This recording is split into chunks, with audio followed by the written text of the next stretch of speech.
പോലെ അത്ര നല്ലതല്ല. മറ്റുള്ളവരെയും കൂടി നാറ്റി ചടങ്ങുള്ളൂ അല്ലേ? നീ വലിയ മാന്യനൊന്നും ആവണ്ട. അച്ചായനും നീ ഒരുപോലെ എനിക്ക്. എന്നെയും അയാളെ ഒരേപോലെ കണ്ടിട്ടുണ്ടല്ലോ എന്റെ സ്വഭാവം. അങ്ങനെ കണ്ട എന്താ കുഴപ്പം? ഒച്ച വെക്കല്ലേ, അവിടെ ഇവിടെ ആൾക്കാരുള്ളതാ. ഇവിടെ വേറെ ആൾക്കാരെ ഇവിടെ അല്ല, അപ്പുറത്തെ ഫ്ലാറ്റില്. അപ്പൊ നമ്മൾ എന്താ പറഞ്ഞു വന്നത്? അച്ചായൻ അയാള് കല്യാണം കഴിച്ചിട്ടുണ്ടെങ്കിലും ഒന്നിച്ച് കഴിയാനുള്ള യോഗല്ല.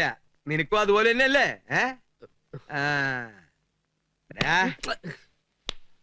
പെണ്ണുങ്ങളുടെ മനസ്സ് എന്നെ പോലെ മനസ്സിലാക്കിയിട്ടുള്ളവര് വേറെ ആരും ഇല്ലാന്ന് നിനക്കറിയാലോ. പിണങ്ങി നിക്കണ പെണ്ണുങ്ങളെ എങ്ങനെ വശത്താക്കാന്ന് ഞാൻ നിന്നെ പഠിപ്പിക്കാം. വാ. അയ്യേ, എന്താ ഇത്? ഞാൻ നാണം മറച്ച നാണല്ലേ തന്ത. ആരത്? ഞാനല്ല, നീ പോയി നോക്ക്. അപ്പൊ ഒക്കെ പറഞ്ഞതുപോലെ ഈ തള്ള ഇപ്പോഴും ജീവിച്ചിരിപ്പുണ്ടോ?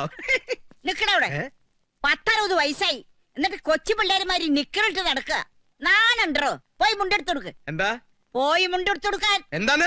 നിങ്ങളുടെ മകനാ ബോർണെന്ന് ഞാൻ കരുതിയിരുന്നേ, പക്ഷെ ഇപ്പൊ മനസ്സിലായി നിങ്ങൾ ആന ബോർണെന്ന്. മിണ്ടരുത്. ആ ചെറ്റ പെണ്ണിപ്പോ എന്താ പറഞ്ഞു പോയത്? എന്റെ ഭാര്യ കയറി ചെറ്റാന്ന് വിളിച്ചിട്ടുണ്ടെങ്കിൽ കടിച്ച മോന്തയുടെ ഷേപ്പ് വെച്ചു.